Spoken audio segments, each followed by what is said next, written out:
Welcome to Black House Tales. Let's begin our story. The hospital was old and run down, a relic of a time long gone. Its walls were stained with age and neglect, and the halls echoed with the ghosts of the past. It was the perfect place for a security guard to work the night shift, and it was exactly where John found himself. John had been working at the hospital for a few months now, and he had grown used to the creaking floors and the flickering lights. He had heard the rumors about the place being haunted, but he didn't believe in ghosts. That is, until he started experiencing things that he couldn't explain. It started with small things, like the feeling of someone breathing down his neck, or the sound of footsteps echoing through the empty halls.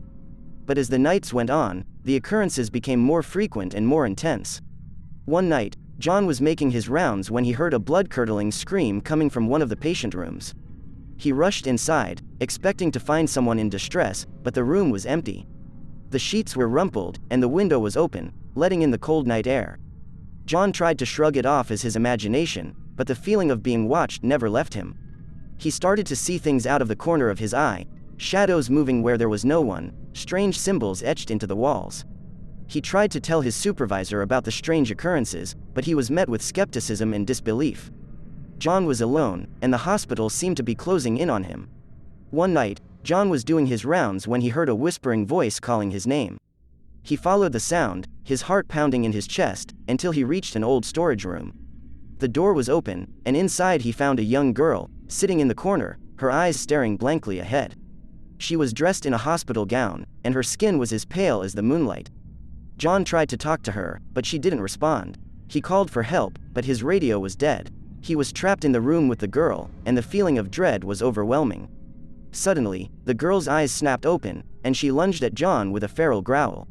He stumbled backward, tripping over a box, and fell to the ground.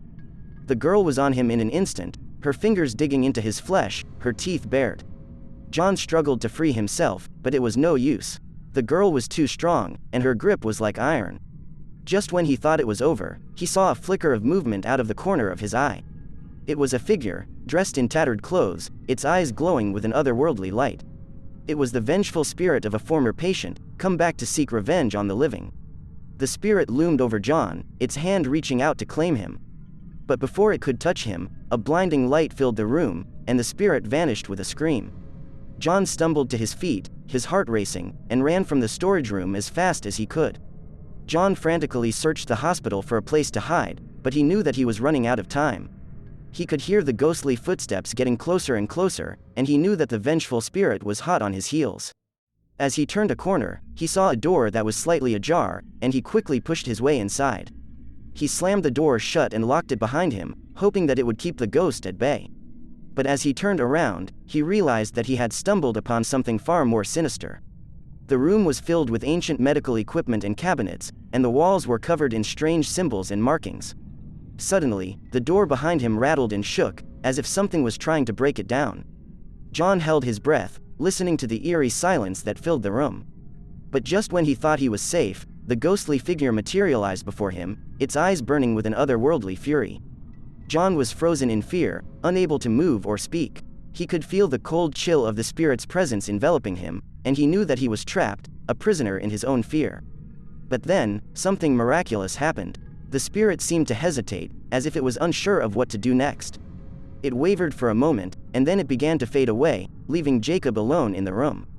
With trembling hands, Jacob slowly unlocked the door and stepped back out into the hospital hallway. He was weak and shaken, but he knew that he had survived a brush with the supernatural. As he made his way back to the security office, he couldn't shake the feeling that something had changed inside him. He was no longer the same man who had entered the hospital that night. He had seen things that he could never explain, and he had faced a fear that most people could never even imagine. He never went back to the hospital again, but he could never shake the feeling of being watched, or the memory of the vengeful spirit that haunted his dreams. I hope you enjoyed this story.